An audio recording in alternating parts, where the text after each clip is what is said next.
Some people struggle to control their emotions because of a mix of brain wiring, past experiences, stress, and learned habits.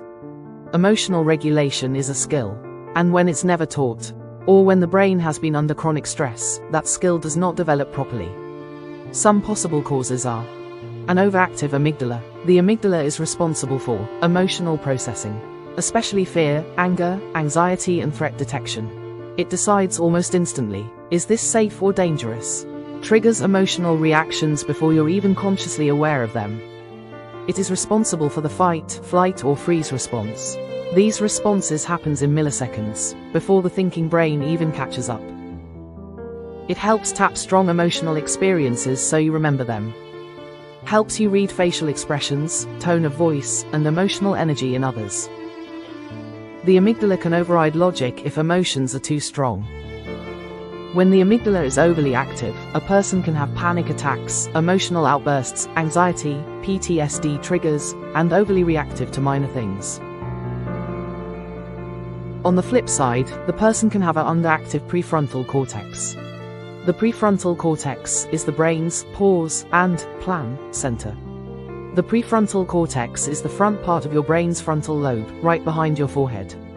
It plays a central role in what makes us human. It's responsible for decision-making, emotional regulation, focus and attention, planning and organization, self-awareness, and social behavior. It calms the amygdala, which is the brain's emotional alarm system.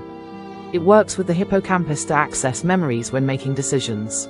It helps you pause and think, instead of reacting impulsively, which is essential in emotionally intense moments. The prefrontal cortex is the last part of the brain to fully develop, often not until the mid-20s. That's why teens may struggle more with self-control and decision-making. If a person grew up in chaos, emotional neglect, yelling, or abuse, they may not have learned 1. How to name their emotions. 2. That emotions are safe to feel. 3. How to self-soothe, so their brain develops survival patterns, not emotional skills. The nervous system becomes oversensitized. Small stressor like a loud voice, a to-do list, can feel like danger. Emotional regulation is a learned behavior. If no one taught them how to breathe, pause, or reframe thoughts, they rely on emotional habits like yelling, withdrawing, blaming others, or shutting down. ADHD, borderline personality disorder, bipolar disorder, PTSD, and depression can all affect emotional control. So can substance use, sleep deprivation, or unregulated nervous system. The good news is that emotional regulation can be learned at any age with therapy, nervous system regulation, mindfulness, trauma healing, and healthy relationships.